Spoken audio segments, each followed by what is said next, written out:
ഇവയെ കാക്ഷിക്കുന്നു ഞാൻ, യേശുവേ നോക്കി ജീവിപ്പാൻ ഇവയെ കാക്ഷിക്കുന്നു ഞാൻ. Happy Shabbat. ദൈവത്തിൻ്റെ അതിപരിശുദ്ധമായ നാമം വാഴ്ത്തപ്പെടുമാറാകട്ടെ.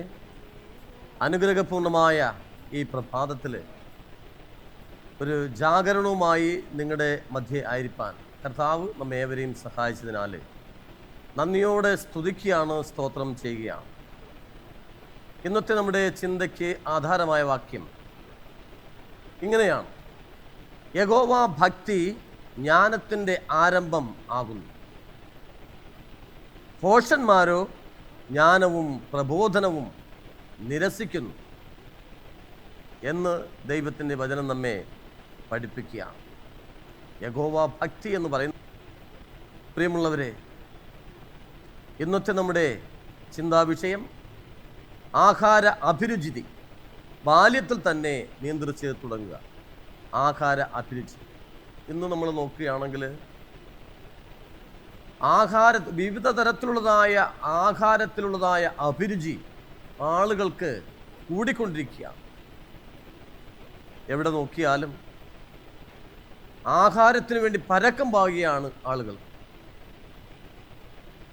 ഇതൊരു വലിയ നാശത്തിൻ്റെ തുടക്കം എന്ന് നമുക്ക് കാണുവാൻ തക്കവണ്ണം സാധിക്കുക.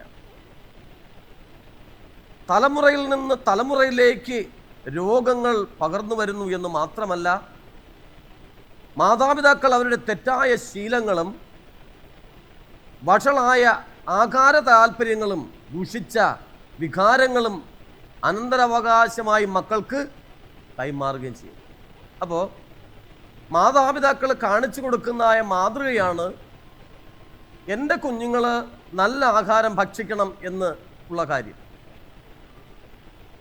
ആ ആഹാര രീതി കുഞ്ഞുങ്ങളെന്ത് ചെയ്യുന്നു? അത് വളർന്നു വരുമ്പോൾ അവരിലതെന്ത് ചെയ്യുന്നു? ഉറപ്പായി മാറുകയാണ്. അപ്പോൾ അന്ന് തുടങ്ങുന്നതായ ആ ആഹാര രീതി അവർ മുതിർന്നു വന്നാലും എന്ത് ചെയ്യുന്നു? അത് തുടർന്നുകൊണ്ടേ ഇരിക്കും. അതൊരു വലിയ നാശത്തിന് കാരണമായി മാറും. വിഷമയമായ ഈ ലോകത്തിൽ വിഷം കലർന്നിരിക്കുന്ന ചില ആഹാര സാധനങ്ങൾ അത് കൂടുതലായിട്ട് ഭക്ഷിക്കുമെന്നൊക്കെ വണ്ണം ഇടയായി മാറുകയാണ്. അങ്ങനെ അതിലൂടെ മാരകമായ രോഗങ്ങൾക്ക് മനുഷ്യരും മുഴുവനും അടിമയായിക്കൊണ്ടിരിക്കുന്നതായ കാര്യം നമുക്ക് കാണാൻ സാധിക്കും. കഴിഞ്ഞകാല ചരിത്രങ്ങളിൽ നിന്നും വിവേകം പഠിക്കുവാൻ സ്ത്രീ പുരുഷന്മാർ ഇന്നും മന്ദഗതിയിലാണ്. ഈ തലമുറയുടെ പ്രത്യേകതയായ നിയമത്തിൻ്റെ അഭാവം, ജീവിതവും മരണവും സംബന്ധിച്ച നിയമങ്ങളോടുള്ളതായ അവഗണന അതിശയിപ്പിക്കുന്നതാണ് ഓരോരുത്തരെയും. ഈ കാര്യങ്ങളെക്കുറിച്ചുള്ളതായ ഒരറിവ് എളുപ്പത്തിൽ സാധ്യമാണെങ്കിലും ദാരുണമായ ഒരു അജ്ഞത ഓരോ വ്യക്തിയിലും നിലനിൽക്കുന്നു എന്ന് കാണുവാൻ തക്കവണ്ണം സാധിക്കും.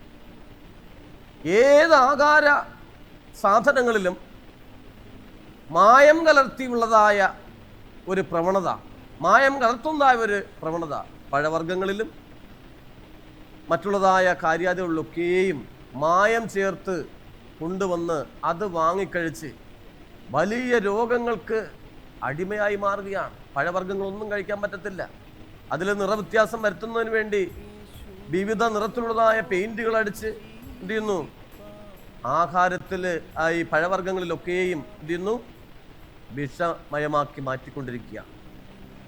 അധികം പേരിലും പ്രധാന ഉത്കണ്ഠ ഞാൻ എന്തു തിന്നും, ഞാൻ എന്തു കുടിക്കും, ഞാൻ എങ്ങനെ വസ്ത്രം ധരിക്കും എന്നാണ്. ആരോഗ്യത്തിൻ്റെ പ്രാധാന്യവും അതിനെ എങ്ങനെ പരിരക്ഷിക്കണം എന്നത് സംബന്ധിച്ചും എന്തെല്ലാം പറയപ്പെടുകയും എഴുതപ്പെടുകയൊക്കെ ചെയ്തിട്ടും സ്ത്രീ പുരുഷന്മാരെ പൊതുവെ ഭരിക്കുന്നത് ആഹാര തൽപരതയാണ്. എന്തൊക്കെ നിയമങ്ങളുണ്ടോ എങ്കിലും ആഹാരത്തിൽ കൂടുതലായിട്ട് ആകർഷ്ടരായി മാറുകയാണ് ഇന്നത്തെ തലമുറ. ഇന്നത്തെ മനുഷ്യർ മുഴുവനും വ്യത്യസ്ത തരത്തിലുള്ളതായ ആഹാരത്തിന് പിറകിലാണ്. നമ്മൾ ചിന്തിക്കുമ്പോൾ ഇതിലൂടെ മനുഷ്യർ മാരകമായ രോഗങ്ങൾക്ക് അടിമയായി മാറുന്നു എന്നുള്ളതായി യാഥാർത്ഥ്യം നമ്മൾ എന്ത് ചെയ്യണം? മനസ്സിലാക്കണം പ്രിയപ്പെട്ടവരെ. അതിനാൽ വളരെ കുഞ്ഞുനാളിൽ തന്നെ നമ്മുടെ കുഞ്ഞുങ്ങളെ ആഹാര രീതി അത് ഏറ്റവും വിഷമയമല്ലാത്ത രൂപത്തിലാക്കി തീർക്കുമെന്നൊക്കെ നമുക്ക് സാധിക്കണം. ഇന്ന് പാക്ക് ചെയ്ത് വരുന്നതായ ആഹാര പദാർത്ഥങ്ങൾ ഏതെല്ലാം തരത്തിലുള്ളതായ മാരകമായ വിഷ പദാർത്ഥങ്ങളാണ് അതിൽ ഉപയോഗിക്കുന്നത് എന്ന് നമ്മൾ ചിന്തിക്കണം.